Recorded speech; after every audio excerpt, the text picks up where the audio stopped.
Hey there, you beautiful badass. Welcome to the Carrie Croft Show. I'm your host, Carrie Croft, delivering you stories that get you pumped up and feeling like the unstoppable savage that you are. So grab your coffee, put on your game face, and let's do this thing, baby. So how many people ask you if it's really worth it to get a haircut by Mia Santiago? Honestly, a lot. And honestly, it is. I mean, she is a celebrity hairstylist in Columbus, Ohio. That's all you really need to know. She doesn't miss, and now she has her own salon, Headspace. It is truly something this city has never seen. Girl, I did one scalp treatment and I would let Jake put his hands on my head anytime he wanted. No, same. It's right in Upper Arlington where Mia cuts and styles, and Jake manages a full scalp spa, which is like a facial for your scalp and a massage for all of the stress and tension we hold in our head and neck. I legit felt like I was on something after I got my first treatment, and my hair looks so much healthier now that all the buildup and dead skin are gone. I mean, I do love massages, but honestly, this might be even better. Plus, it has so many proven benefits for my hair health. Truly believe you get what you pay for, and Mia and Jake are the dream team. Use code CARRIE for 20% off your first visit with Miss Mia Santiago. Oh, that's a strong one. Yeah, girl. Bring it to me strong or just don't bring it to me. You know? I do put more spice in it. I drinking that one too, is that what you're saying? You don't have, let's not pretend drink, because if you want me to drink both, I'll drink both. I mean, I'm gonna sip it. You're gonna dabble? I'm gonna dabble. It's Friday afternoon. All right, Lindsay Fork, welcome. Thank you. To the Carrie Croft Show. Thanks for having me. How's it going? That's a loaded question. You look good. I like your puffy sleeves. Thanks. I like the metallic, Skirt. It's like skirt. Thank you. You're looking like a Snack? total snack. A pack of Doritos is what you're looking like. Yeah, maybe some granola. Your hair's flow. Like you look like a Thanks. Pantene hair model. Thank What am I you. supposed to do with all this? I don't know. You look great. You always look great. You know, I will say I didn't wash my hair. This is my post Peloton Tread Plus boot Ooh. camp workout hair. I love that. I took a little shower. I slapped a little MAC makeup on for you, but I just could not wrap my brain around washing my hair today. Sometimes for me, a hair wash, Yeah. I may as well like backpack to Montana from Ohio. Like that's how I feel about it I sometimes. hate washing my hair. You know? Like I hate it. So But I'm you're just not going with a little- supposed to. I'm going with You're a not little supposed. pony. It looks good. Yeah, thank you. Really. So for the people at home that are saying, who is this Lindsay Fork that you speak of? So you are the owner of Jeune Mariee I am. and now Luxe Redux, which Yes. by the way, what an amazing name for a discount Thank you. bridal situation. Yeah. You're basically like the bridal grand dom of the region.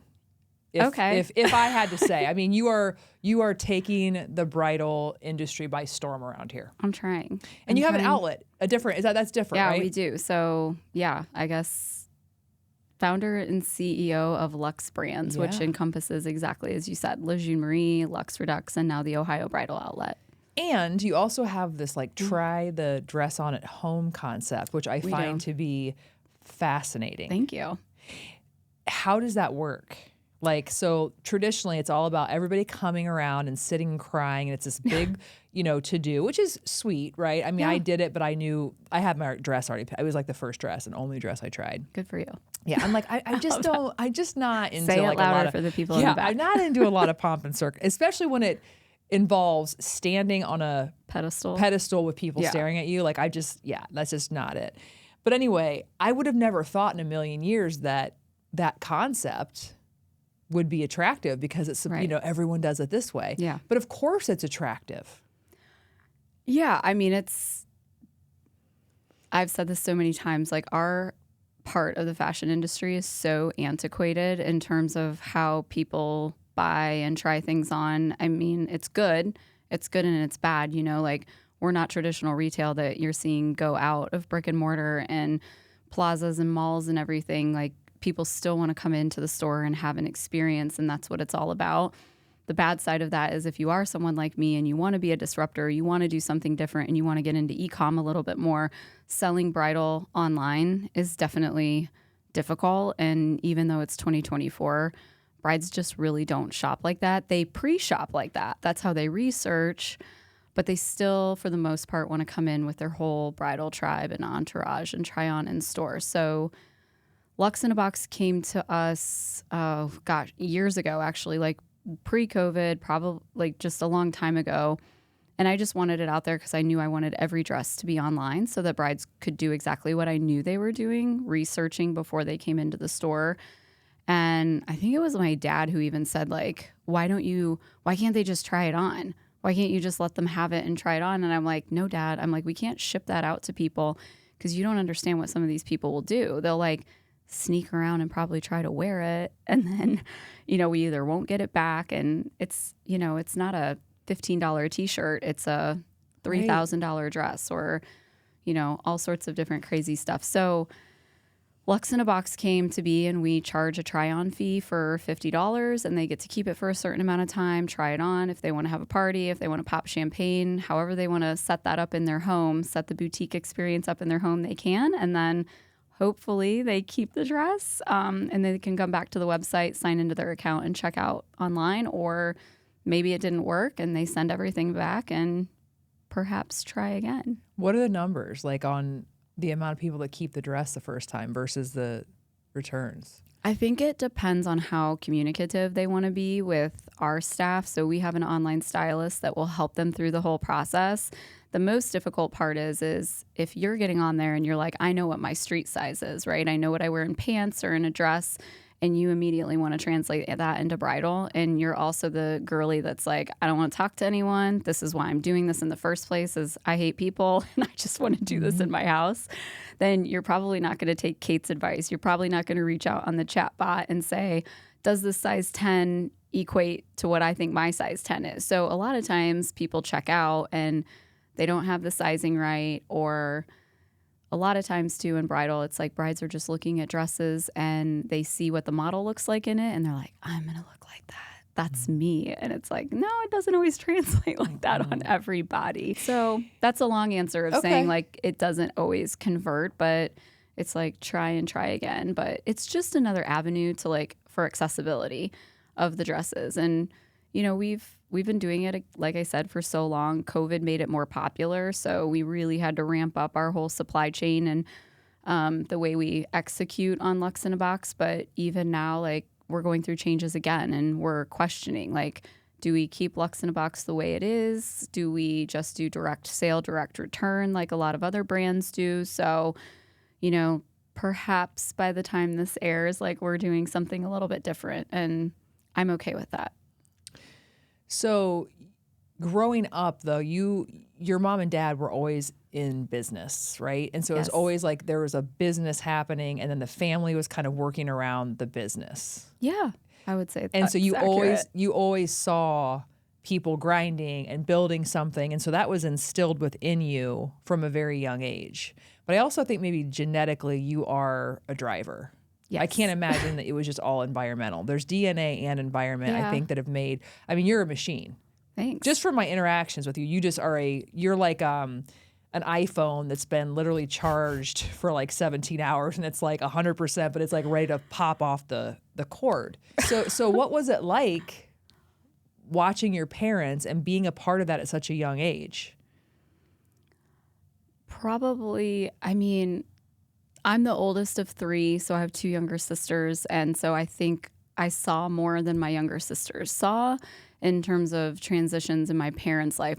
We grew up in a really small town, one stoplight. I grew up smack in the center of both of my grandparents. And my mom's parents were a little bit more traditional. My grandpa worked in a factory. My grandma stayed home. But my dad's parents were very entrepreneurial. My grandma was super creative and did antiques. So I'd pop over to her house and it was like, now, even to this day, like the smell of varnish just engulfs me with memories of my grandmother, because I'd go over there and she'd be refinishing furniture so she could put it in a van and take it to an antique show. And that's honestly when my parents were working at their business. I'd spend a lot of weekends with my grandma and grandpa just poking around antique, malls and seeing what all the other vendors were selling and stuff. And so it was no surprise then when I was at my babysitter growing up, I would always want to set up a town it was like, okay, everyone gather around. Like, we're going to set up the town, and you're going to be the banker, and you're going to be the mayor, and this person's going to have the convenience store, and I'm going to do this. And, it was just like commerce. Like, I just wanted to see commerce going on. Or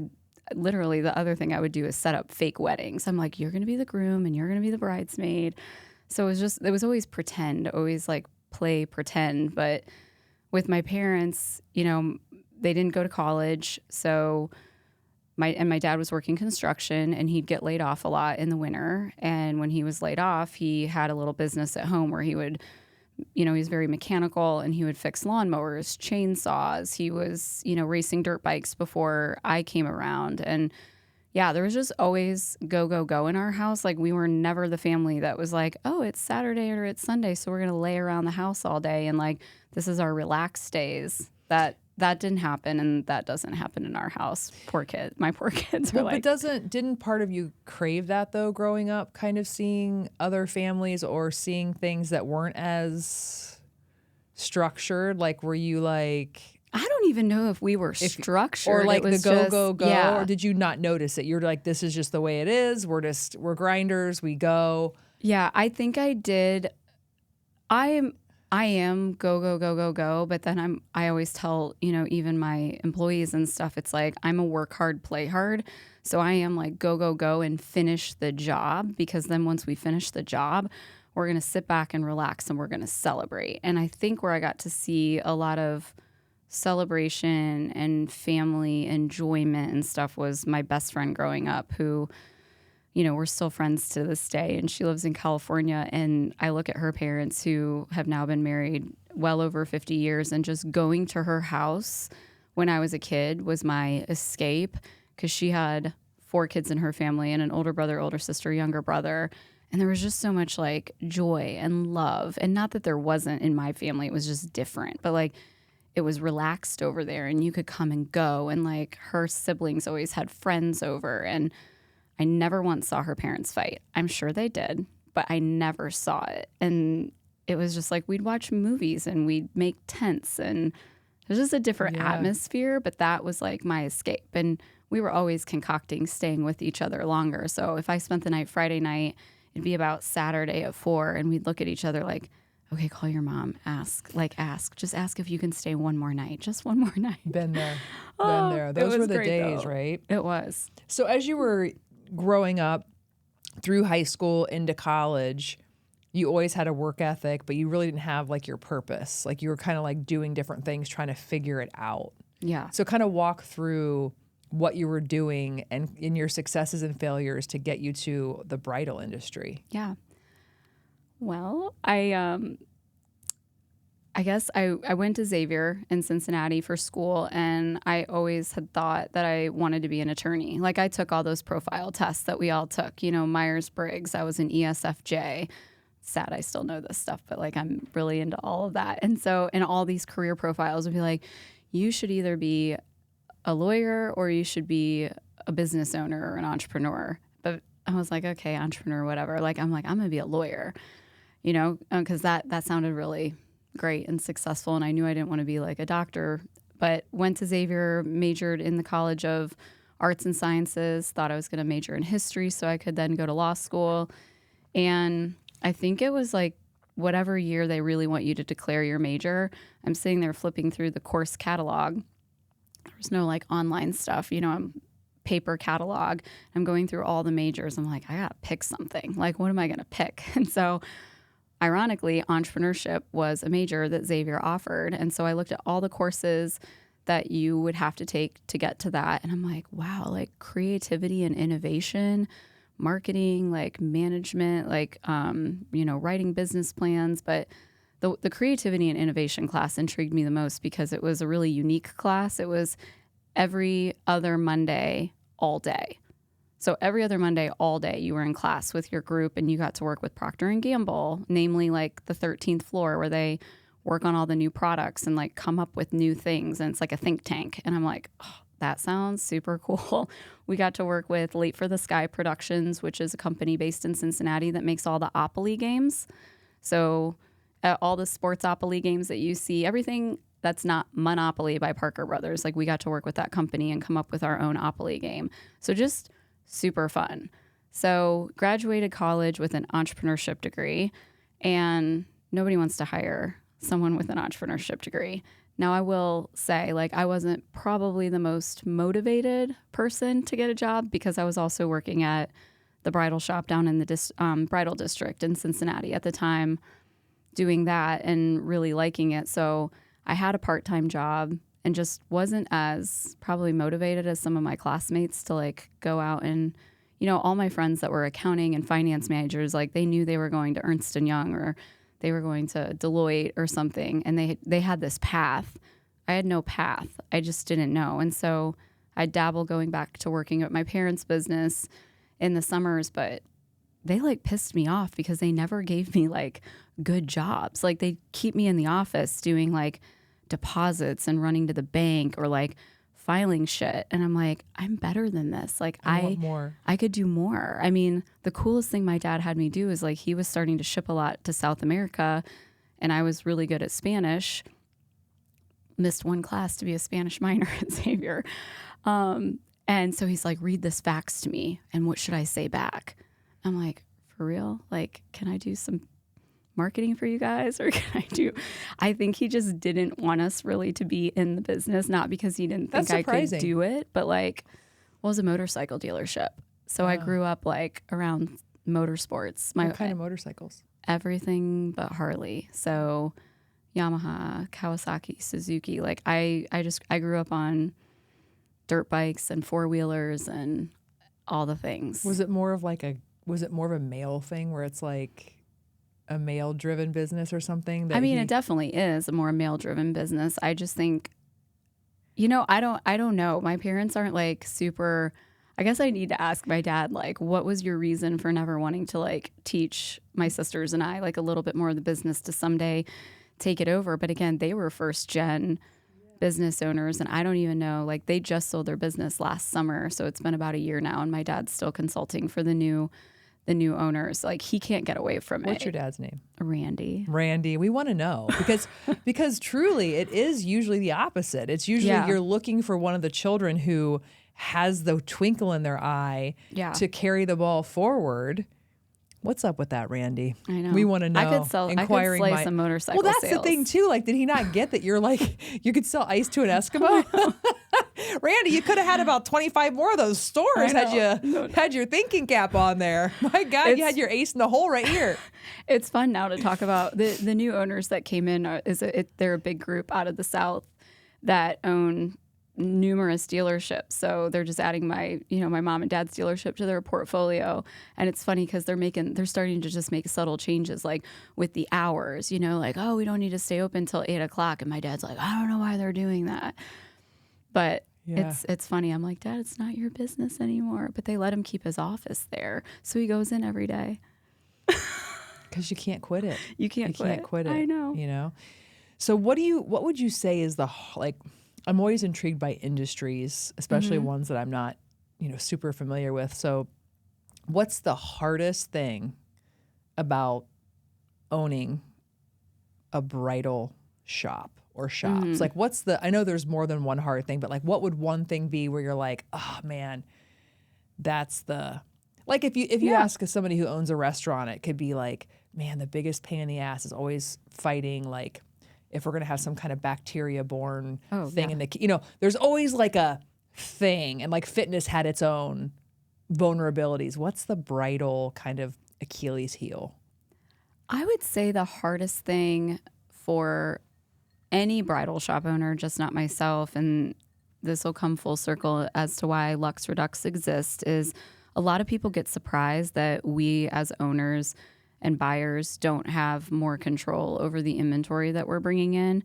And that's truly how a lot of owners get in over their head and end up either having to declare bankruptcy or close up their shop, because the designers and the manufacturers that we deal with, there's minimums that have to be made. And if you don't meet those minimums, there's zero loyalty. So if I have a kick-ass bridal line called Carrie Croft Bridal, and you're the representative, and I go meet you at Bridal Market, and you're like, Lindsay, I love being in your store. You're doing well, but you need to buy 8 dresses from me this season. And oh, by the way, when I see you next season, you also have to buy 8 more. Well, you may put out a shit season and I may only like 3 or 4 of the dresses, right? There's no picking, mixing, like you have You to can pick so that you might come out with 20 dresses that season. I have to pick 8 according to your minimum rule. Yeah. And if I'm like, well, crap, I don't want 8 because I didn't like your season, so now I'm picking 3 or 4, I might end up risking losing the line to a competitor in town because there's this exclusivity thing. So what a lot of young bridal shop owners do is they commit to the 8. Even though their stomach's turning, they don't like it. They know they're going to end up with junk inventory that's not going to sell. And you're not the only designer they carry. It's the Carrie Croft line, but it's 3, 4, 8, 12 more lines, and they're doing that for every single line. So what happens, their cash flow gets out of whack. They overbuy on their inventory, and then they're stuck. So I was the same way back in the day at Jeune Mariee, where I was caught in some of that as well. And so what happens with your excess and discontinued inventory is it ends up in your basement or it ends up in a storage unit. You try to do a sample sale and you're like, yay, I hope like 50 people are lined up, and they don't come, and then you don't sell that. So I was like, I need a sample store. Like, I just need a store that's a sample sale all the time. I have to figure this out. So I started Luxe. That certainly helped. But all my friends in the industry started seeing what I was doing, and they were like, can I send you my excess inventory too? And of course I didn't say no, but I was like, I'm like, yeah. And then I figured it out, and that's how Luxe kept growing. So Columbus turned into Columbus and Cincinnati, Indianapolis, Pittsburgh, Cleveland, da da da da da. And now we just opened Nashville. See what you did there? See what I did? I didn't know. And now we have the outlet because like it just keeps cycling through. And even at Luxe Redux, you know, when we're a year, you know, we've had a dress for a year, it's not because that dress is bad. It's just there's so much out there that, and it's sad. Like, you don't want to send perfectly good dresses off to like donation, and like who knows what's going to happen to it in some circumstances, or just it turns into scraps. So, you know, trying to keep it in the sustainability cycle and keep it out there. And there's a huge, like, sometimes I don't forget, but sometimes I even have to coach my team.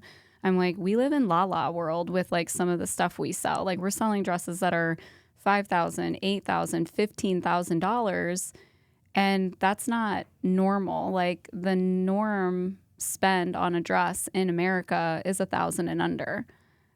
And I'm like, what we do on a daily basis, even at Luxe Redux, sometimes, you know, our average price point can be $1,800 to $2,000, but like $1,000 and under. And now what we're showcasing at the outlet, like, that's America, and that's the bread and butter. So now I like dabbling in all aspects of it. When I got married, I had a Monique Louier. I did. See, and you're it was fancy. You're in the fancy category. But listen, I was fancy. That dress was fancy, had a fancy price tag. Sure. Not going to lie. But what I did was I bought a Target shrug, and it was literally like actually my friend Molly I have to give her credit for this. My dumbass had a winter wedding. Oh. A winter wedding. No, I loved a winter wedding. Yeah. That wasn't why I was a dumbass. So I had a winter wedding, and it was at the reception was at the Athenaeum, and I had this beautiful. So it was like a Monique Louier. Just where'd you get your dress from Cincinnati? From Cincinnati. Yeah. So like just like the skirt. I still have it. I have it in like a box. I had it all. You need to frame it and put it on your I have wall. a picture because we were in Columbus Bride. Okay. So I had like the lace top. Was it a 2-piece? Yes. Yes. With the thing. But my dumbass didn't consider it was going to be cold outside. Wow. So my friend Molly, true to form, runs out while I'm in my, like, getting ready, like that day, decides to just go to Target. It's like, what am I going to get her? Target just so happened to have this incredible cropped, cream-colored, like, collar. It was like made for me for like $16. Can I like Google this and find photos I have your a wedding? photo. I can show it. The dress was incredible. So what I do now is I say, okay, dress was X, but then you take the Target and then you divide it by 2. Oh, so you add them together, divide by 2. You're doing girl math. And it wasn't that expensive. You know what I'm saying? It was affordable. We always rationalize our shit. Wow. Mm-hmm. Okay. All right, so before we close out the business side of Mm-hmm. Lindsay, we have people out there listening who are just starting something Mm-hmm. or maybe have started something and want to pivot or whatever their case may be. But I just feel like somebody can always learn something Yeah. from someone else. And so what kind of business advice would you give to somebody out there just off the rip? I think the thing that just keeps coming to my head, which sounds so boring, but it can be applied in so many circumstances, is ask a lot of questions and be incredibly curious. 100%. Like, I ask so many questions to a fault, and I probably annoy the crap out of a lot of people because I'm just curious about everything. I always want to know how things work, and I will then question back, like, well, why? You know, and then asking the questions why. But yeah, I would say that. And you're going to get a lot of advice, I think, too, as you grow your business. People will try to put you in this seat a lot of times where it's like, okay, you're like the founder, the CEO, you're the visionary, like find people all around you to do the work so you can focus on the big picture. I think that's a theme that we're just hearing out there in business a lot lately. And sometimes you're going to realize that it's hard to let go of that vine and it's hard to do some of the stuff. And certainly there's things in there that you probably shouldn't be doing anymore. But like I say, if it's something that you're passionate about, you know, and you know that you're good at it in your business, even if it feels like it's where you started, like don't give that up because that's what makes you good at what you do. And yeah. Well, sometimes it's dangerous that these quotes or cliches become sort of like Bible. Yeah. So what I think what you're trying to say is like, oh, you have to work on your business, not in your business. Yes. Now, is there truth to that? Absolutely. For sure. If you can't figure out a way, I mean, if that's what you want to do is scale and leverage and grow. If you can't figure out a way to get somewhat out of the everyday, it's never going to happen. You can continue to do what you're doing, and I'm not saying it would be successful the way Right. it is. But I think people take things to the extremes like, oh, I'm too good for all of this because I'm working on the business and Right. everyone else is working in the business. Yeah. Okay, I feel like there's a dance there. You're always working in the business Right. to some capacity, right? Yeah. So you have to find that Yeah. Yeah. balance that makes you successful and gets you where you need to go. But all these, people just take these quotes and they just sort of like run with them Right. and Well, don't really know what the fuck they mean. Balance. Yeah. And like, balance is even such a cliched word, but like, yeah, and I use it way too much. the other day, like we're out looking for new distribution center spaces. And so I'm meeting with my commercial real estate broker and stuff. And it's down the street from Jeune Mariee. And I drive by and we had told, our manager at the store, the day before, we're like, hey, if hopefully somebody there has like a green thumb, there's like weeds cropping up. And for me, it's like, attention to detail is one of our core values. And I'm thinking bride, mom, sister, friend, best friend, whoever, all walking into an appointment. And we just got this beautiful new space and it's picture perfect on the outside. And they're walking in for their picture perfect day. And there's like weeds sprouting up everywhere. And so we had asked the staff like, hey, if you guys get time and everyone has a green thumb, like throw some gloves on, go out there and grab the weeds. And I drove by and like I still saw all the weeds. And I'm like, okay, it's only been 24 hours. Like give them grace, like whatever. But I'm like, I whipped my car in there and I like ran in and I'm like, asking Delaney, I'm like, Delaney, where's the gloves? And she's like, oh, here's some gloves. And I'm like, okay, bye. And I ran out there and it took me 10 minutes. And like I pulled all the weeds in the front because that kind of stuff drives me bonkers. But that's the kind of stuff that I notice.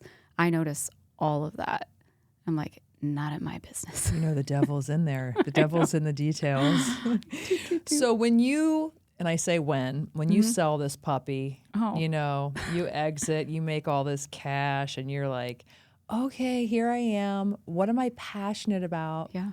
So as it turns out, you have already found what you're passionate about. I have. In functional medicine. Yes, functional medicine. So we've talked about this, but I also have been very curious about functional medicine. And I'm not saying there's anything wrong. Traditional medicine's great. Right. And I love my OB and I love everything about what's going on there. It's not a dig on that.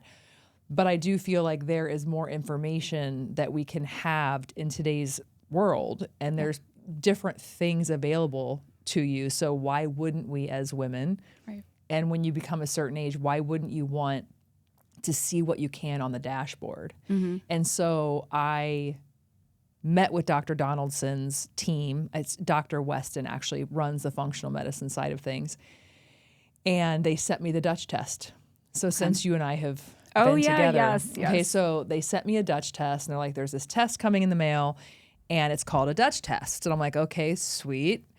So it comes in the mail, and I open it up, and it gives you instructions. Did you do a test like this already?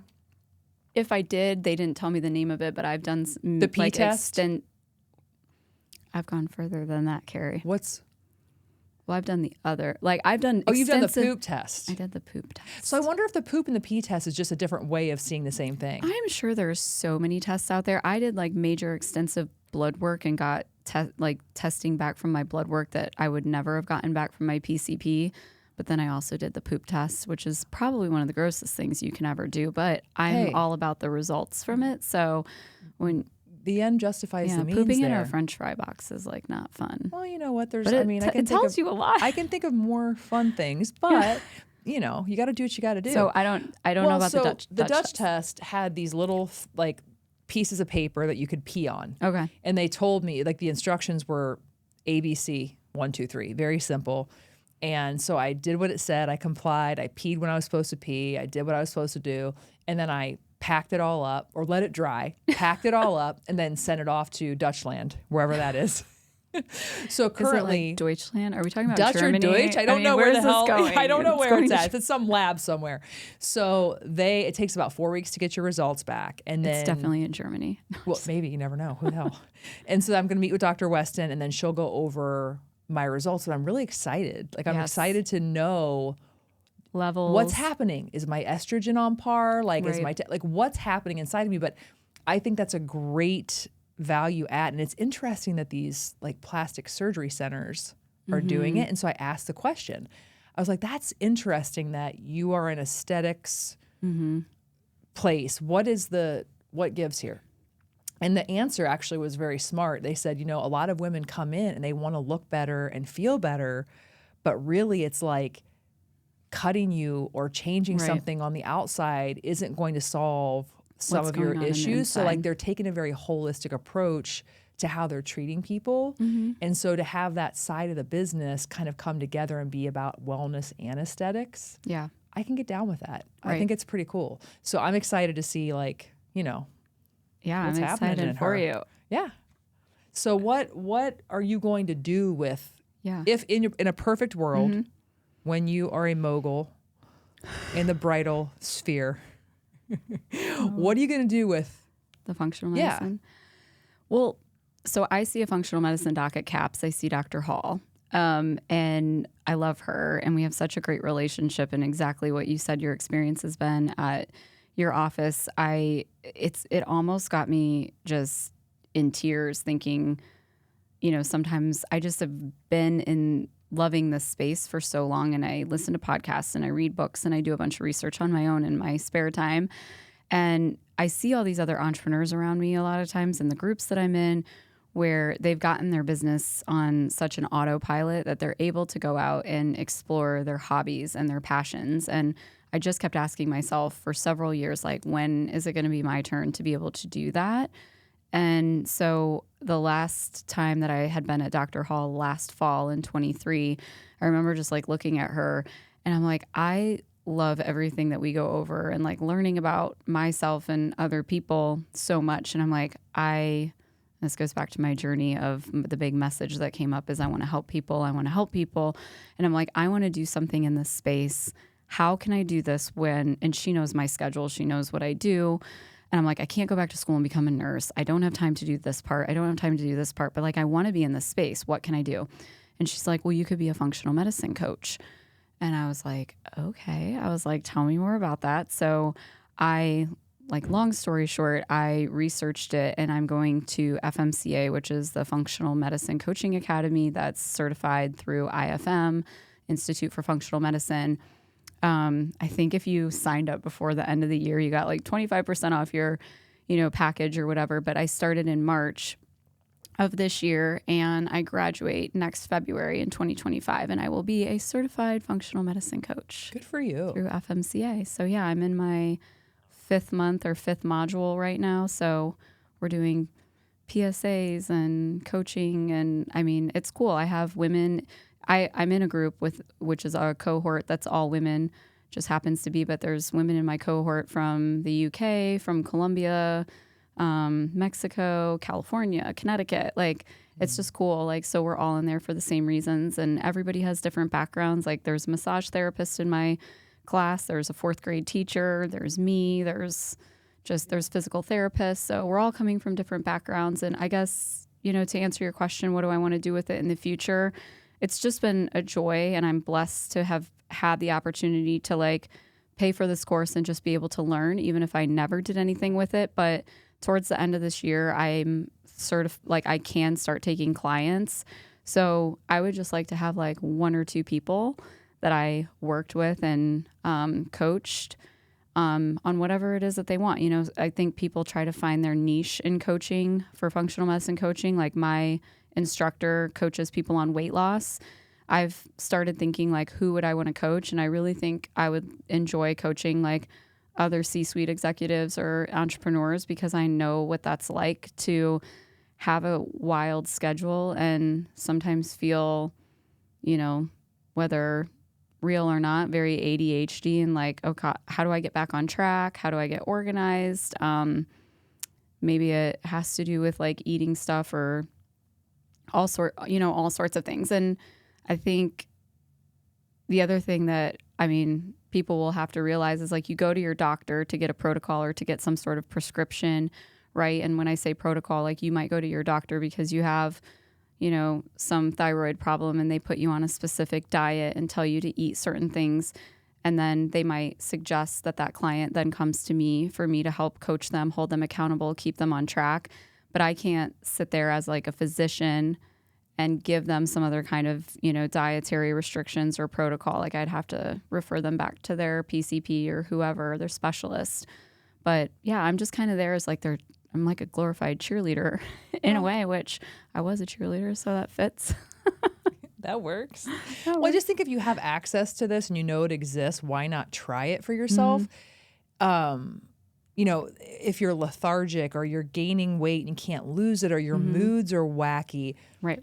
I think sometimes our first instinct is to do like the medicine. Like, it's like, oh, I need to, go to the doctor and get some kind of prescription. It's just how we're conditioned. Yeah.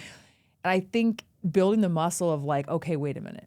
How are all these hormones? Are they in harmony right now? Are they singing in harmony? Or are they like totally off key inside? Right. Do you even know? You have no idea. Yeah. And so I'm so pumped to like get that information and just know what the hell's going on. If they tell you something that there is like a hormone replacement that could help like get you to where you want to be optimal, like that's the word that everybody uses, right? Is like, you want to be optimal. Like, are you going to partake? I don't know if they tell me your options. When I was talking to Dr. Weston, the conversation was like, it was about sex drive. It went into all kinds of things. It was about, things that as women, we oftentimes kind of like push off, right? So we're helping everybody else. And what the conversation we had was about, we talked about, it kind of parlayed into vaginal rejuvenation and like orgasms. And I'm like, wait, that can help your orgasm? Yeah. And so it's like, we're usually talking about the other person. So if you really take a minute to go, okay, what's happening inside here? Would I partake? If she could say, okay, this is low, and if you lifted it a little bit, here's what you might see. If I thought that what I would take would help certain things, probably. Yeah. But I'd have to kind of figure out what, I need the facts first. Right. You're going to research. You're like me, though. You're going to research I'm a knowledgeist it. Power. And I'm total. Yeah. Total. But I'm excited to I have my follow-up appointment set up with her already. So I'm like, come on, Dutch test. Let's go. Time's a ticking. Give me my hormone results. Well, there's just so many things that, and I don't know if it's just because of again, like we said, there's nothing wrong with traditional medicine. It's just that it's traditional medicine as known today in medical school. And I've had even traditional PCPs say, like, they never taught us that in medical school. They never taught us that. And it's frustrating because there's so many other questions that go into your health and well-being besides just writing a prescription, right? And like historical stuff. Like my teacher in my FMCA class that focuses on, weight loss, like she does a 2-hour introductory class with her clients before she goes into the rest of, the next 6 months, because she wants to know all the way back to when they were born. Like, were you vaginally delivered? Were you cesarean? Like, how was your mom's attitude when she was pregnant with you? And if they're usually, she's like, they don't know, but she's like, I have ways of getting them to even ask other family members to be like, what was your mom like when she was pregnant with you? Was it a good pregnancy? Was she miserable?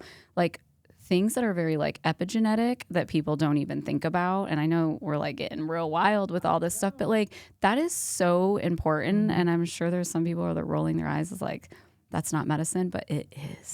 This is all real. Yeah. It's all very real. The birth control stuff. Like she's like, I want to know if my female clients have been on birth control for 30 years, because she's like, if I have a client that comes in that's this weight and another client that comes in that's the same weight and like a lot of typical, like maybe a lot of similarities, but I know this person's been on birth control for X amount of years. Maybe this one hasn't. She's like, 2 totally different people that I have to deal with. And I know it's going to take an exorbitant more amount of time to work with this client than that client. Like just a lot of things.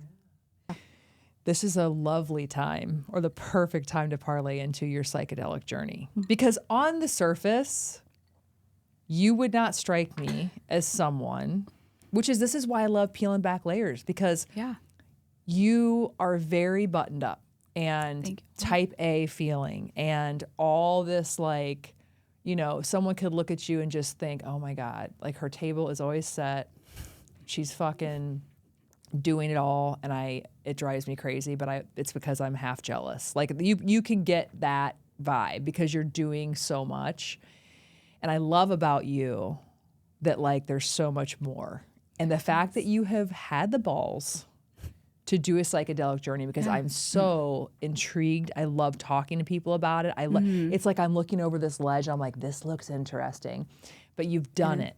Yes. What was it like? Place us there. Place us. We want to be like in your psychedelic journey with you. Okay. So I was at a place in 2018, 2019. It's funny, I've probably been in this place many times and still am to this day. As an entrepreneur, you're always questioning what you're doing and asking like, what's next? Or you feel not at ease with everything that's going on. And you're like, I know there's more. So I was feeling very, can't think of the word right now, but I was feeling discontent. Yes. And like just unsettled, discontent, and also like confused about the steps that I was taking of why I was growing my business and how I was going to grow it. And I felt like I needed answers, and I needed somebody else to give me the answers because I wasn't finding them. So lo and behold, someone in my business groups that, I partake in and everything had gone through the same thing and had pretty much, and we all do. I mean, there's so many of us that have that same story of discontent. And we met for coffee and they started talking. Really, the conversation started around microdosing psilocybin and MDMA and just different things like that. And again, maybe your assessment of me, like growing up, like never, didn't drink in high school, didn't drink until I got to college, never really done drugs, like, tried pot once in college, didn't really like it. So, I'm sitting here listening to all this and I'm like, okay, but again, I'm a learner seeker and I'm thinking to myself, if this is going to help me, because I was getting to a point where I was so miserable with all of this and not finding answers. And I have to say, like, I trusted the person that I was talking to. I knew they weren't crazy. They weren't like, nuts and like doing all this wild stuff. And I had seen what had happened after they had started going through journeys and practicing some of this medicine. And I knew that their business had taken off and they had gotten to the place and found the answers that they were looking for after all of this. So I think that was all I needed to hear. Now, how that microdosing conversation at a coffee shop turned into me going south with a group of people and ended up being the only woman. There was another woman that was supposed to go, but she ended up getting pregnant, and so she didn't. So I'm with this group of guys. We venture south to a place where I had done all my research. Like, I knew it was safe. I knew a ton of people that had gone and done it.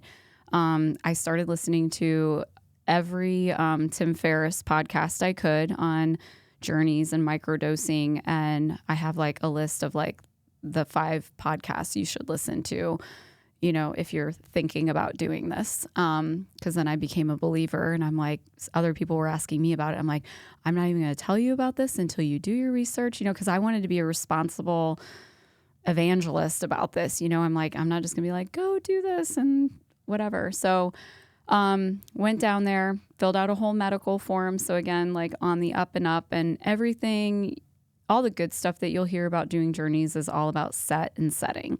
So you want to be in a good setting. You want to feel safe. You want to have people around you that know what they're doing. Like, and this wasn't just a big kind of feeling like it was a seance thing where all of us were in a circle. And not that that's bad, because there's so many different types of ways that you can journey. And I've never done ayahuasca. I know that's like kind of a next step, and people really enjoy that. And again, that's not for me. This ended up being a really great experience for me. They basically, after your medical intake form, you sit down, and it's almost like it's a retreat. I mean, that's really what it is. So we're all there in a room, and we're all kind of talking about what we're hoping to get out of it. And I remember them saying, like, you get what you need, not what you want. So I had a specific vision in my mind, of course I did, of exactly what I wanted to get out of it. And it was all business related, right? I wanted this clarity. That was the word I was looking for. I wanted this clarity on what I was supposed to do next with my business. And so anyway, we're sitting around, we're doing the retreat, and we're kind of saying our intentions, if you will. And it's really deep. I mean, people that go and do this, I mean, I love how like all the layers come off of everyone, and everyone's just so exposed and talking about things that have happened to them and all of that. So we all take our protocol, you know, mine's based on me being female and my weight and my height. And, you know, I see the guys taking extra stuff that I'm not taking, and I'm like, okay, that must be for a reason. And, they tell you like, we're going to walk outside now, and like, you guys can do some yoga poses, just hang around and talk, like whatever you want to do. When you start to feel like a little funny, like we call that going down. Like when you start to feel like you're going to go down, like let us know, and we're going to take you to the place where you're going to journey. So I was the smallest, again, female in the group. Like, so I started feeling funny first, and went to my guides that were there to help me, and told them that I was feeling like that. And they're just like everything you'd expect them to be. They're like very, I don't know, granola and like free flowing. And they're like, all right, girl, like, let's go. You know?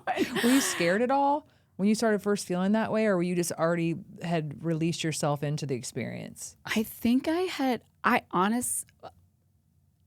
totally being transparent, I think I didn't even know what I was getting myself into. Because like I said, this all started from just talking about microdosing to a full-fledged journey, which again, for my naivety of never having done even shrooms or anything like that on my own with friends, I had no idea. I just thought like, I'm going down and I'm going to get some answers. Like, it's so ridiculous.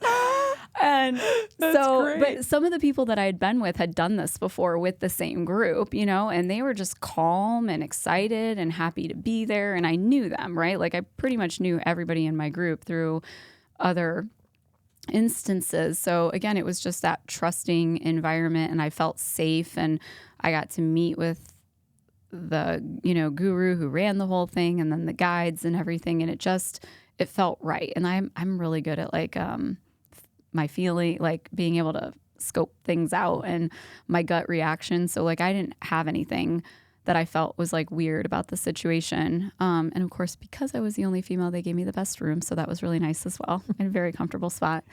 It's actually what ended up making me buy a weighted blanket. So I went up to my spot after I started to go down, and in addition to the drugs that they had given me, when I got into like the bed, they gave me a shot of ketamine in my arm to like just, obviously I'm not going to really be moving at this point. And prior to going down, they had us download a Spotify playlist, and we had noise canceling headphones as well as a recorder that we had bought if we wanted to. And so of course I bought like I wanted the whole show, right? So again, don't really know what I'm doing with all this stuff, but I get my ketamine shot, and that immediately just like surges through you in addition to what you're doing. And you just like lay back, and it's like warm, and you're on this pillow, and you put this weighted blanket on. And I mean, Carrie, like it was the most magical like feeling and like, again, journey. And you're listening to this music that's all intentional. Like all this music is intentional as far as like how it plays out, because it's, kind of lighthearted and, just peaceful at the beginning. But then you can you sort of start to get into some dark music. And me being the little asshole that I am, of course, like I'm always trying to figure things out, right? So like if there was ever any spark of me being kind of conscious of stuff, I was like, in my mind, as I'm laying there, I'm like, oh, I know why they're playing this song. Like they want me to get fucking upset at this point, like they want me to go dark and deep and everything. But as you're laying there, you also have a blindfold thing on, but it's the kind where like it's the eyes part like are cut out so that, because when you take this stuff, you're not really tired or closing your eyes. Like you are awake. Right. Like your eyes are like you've got, toothpicks in them, but yet you're so relaxed. So you're just like, I talk to my grandma. Out loud? Yeah. So the recorder sits on your chest because you're not moving. So they record you? You record yourself. So okay. You're listening to the music, and you're 4 or 5 hours. I mean, it just depends on how long it takes you to kind of come out of everything. But it feels like 30 minutes, but you journey for 4 or 5 hours. So I have my recording of everything that I said, like during the whole time. And then the idea is, you journal, like you journal afterwards, you listen to everything and you write everything down and try to, make sense of it all really after. How many times have you listened to it? So this is the part that's going to really suck. I've only listened to half of it because I get like so upset sometimes when I listen to it, and I like literally haven't given myself time. So the first half of my journey, because I was in this great big room, I could hear others that were journeying. And this is where this is really important to say, is my experience, but depending on what people need, again, you get what you need and not what you want. Not everyone's experience is like that. So disclaimer, you may go on a journey and you may not have a great experience. You may have an experience where some really heavy shit from your past or trauma or something like that could come up, and it's a situation where I wouldn't say it's not harmful physically for you. Like you're not going to die. Like it's not anything like that, but it's mentally and emotionally harmful. And so I heard some of what a fellow journeyman's experience was like. And I, of course, being me, was like, this person needs this. I want to help them. And my guides tried to get me to like leave because they didn't want my experience to be ruined. But that's not why I haven't listened to mine the full way out. I think it's just when you go through something that big and that serious, and you want to do it right, you want to debrief it right, you really need to give yourself time and energy. And for me, and the way I would react to that, like I need to just check myself out for probably 24, 48 hours to really like listen to that recording, journal about it, press pause, go back, press play, journal, and this is sad. I mean, it's sad. We're coming up on September of 2024. So it's been almost 5 years since I've, done that, and I still haven't listened to like the end of it. I know thinking back, like a lot of what I said, but I'm sure there's snippets in there that I don't remember, that if that were to come up for me now, it'd just be a lot of stuff that I would have to work through. I mean, it's so random, like some of the stuff that you talk about with yourself, with other people. A lot of people feel very close to God. Like it just depends. Like it depends on like where you're at in your life, on what you go through, I think. So what was the biggest gift that came out of it? What did you find out? I think the biggest gift that it gave me was that it did make me realize, again, like I kept saying over and over, like, I want to help people. I want to help people. And when the person that runs the whole show at the place that I went, he would go and visit everybody that was going through this at the same time. And I just remember him being like over me. And I kept saying, like, I want to do this with people one day. I want to do this with people one day. That kind of took me into what we were just talking about in terms of like, I think I had to have some revelations with myself. Like, okay, Lindsay, you run a bridal company and you're not going to probably be getting into doing journeys and like helping people microdose and all that other stuff. But you can still help people and you can do things in ways where it might be a little bit more unconventional.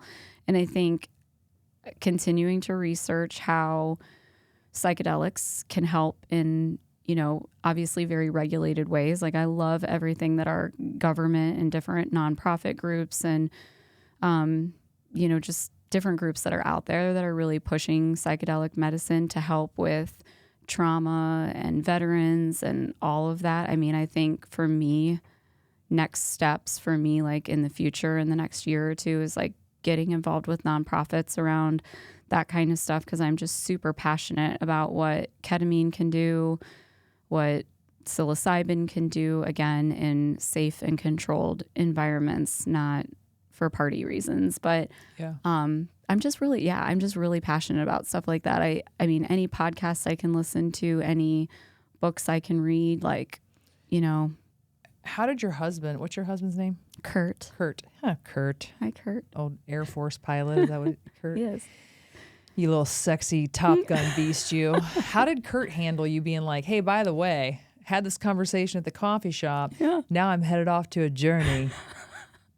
I think he was questioning it a little bit, but he trusts me and he knows that I wouldn't do anything that would, harm myself or, hurt him or the kids or anything like that. But he is very like risk averse. But I've gotten him into like traditional therapy, just, it's so important that everybody has somebody to talk to and talk through things that maybe isn't your wife or your spouse or your best friend. Your echo chamber?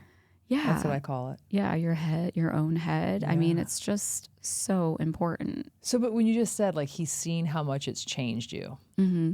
how has it changed you? Like, yeah. When I said, what are the gifts? Like, I guess the next question is, like, what do you feel is the most different? Or you're like, man, that really shifted my perspective? Or how would he say that it's changed you?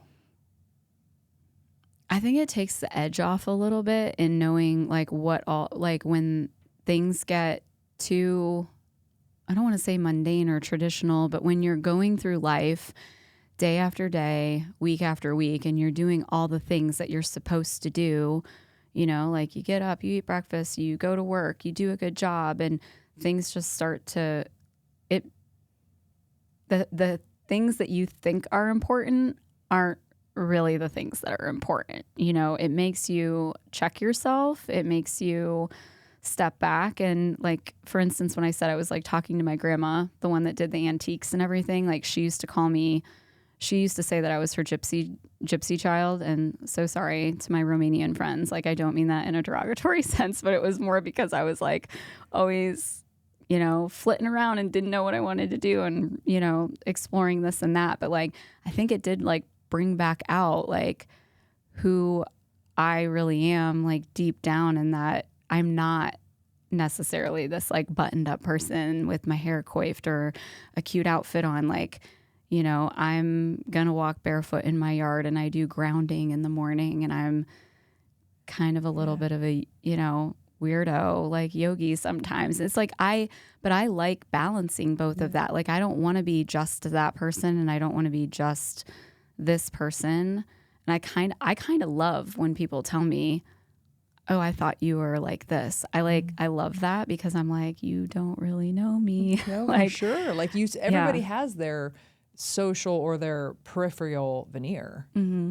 And that's part of the fun of getting to know someone. Yes. Right. It's like whole, you know, you're always going to be surprised by, I think, what's really inside. Mm-hmm. That's kind of the fun part of getting to know a human being. Yeah. Like, I by no means think it's very one dimensional to think that you're just this very prim and proper, but you know, there's a freak in there somewhere. Oh, there's right? a hurricane behind me. Right. No, but that's the unfolding, Yes. you know, and so kind of enjoying the unfolding of getting to know you and, you know, just, and then the unfolding of getting to know yourself in these experiences. Right. And being like, well, wait, I'm so driven.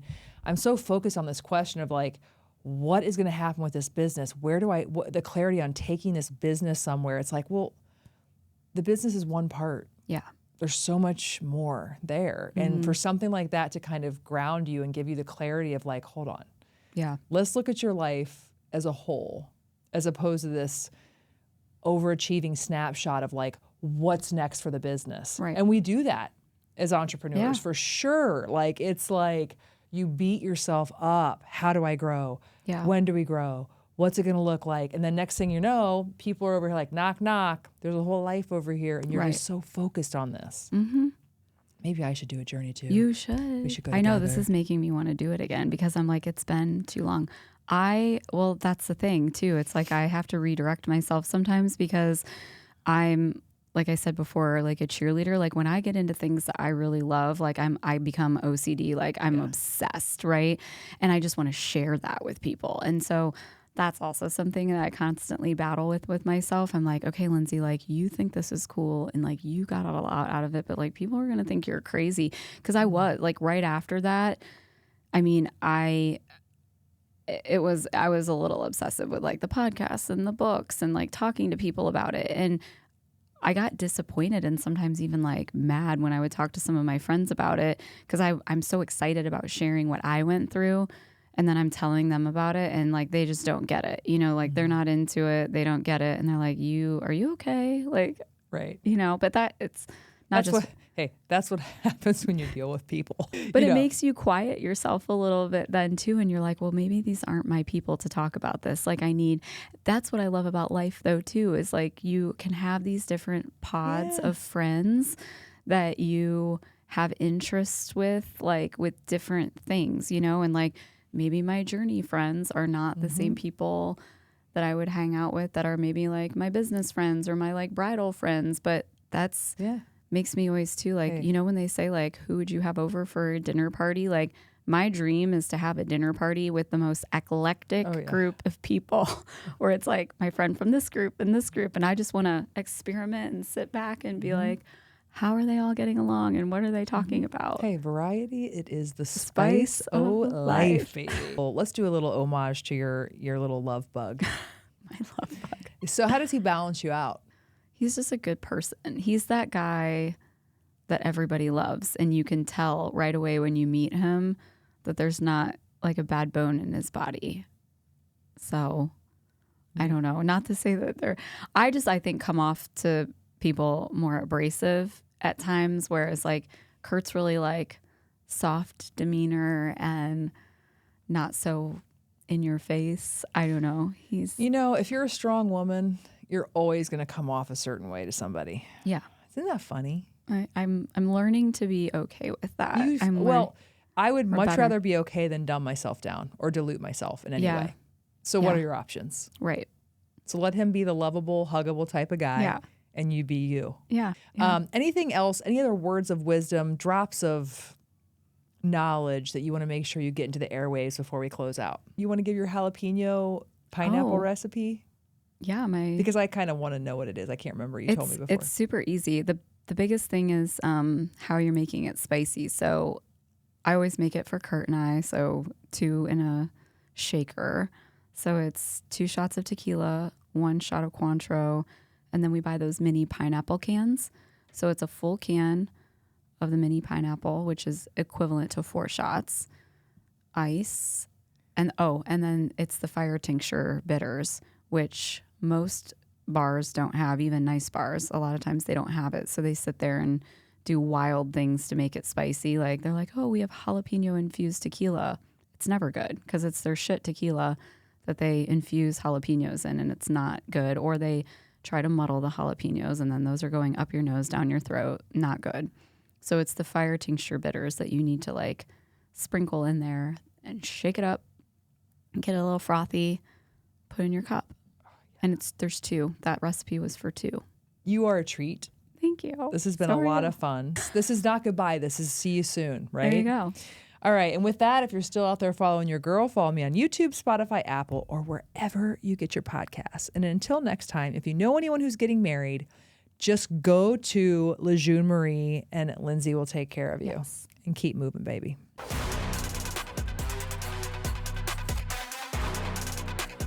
So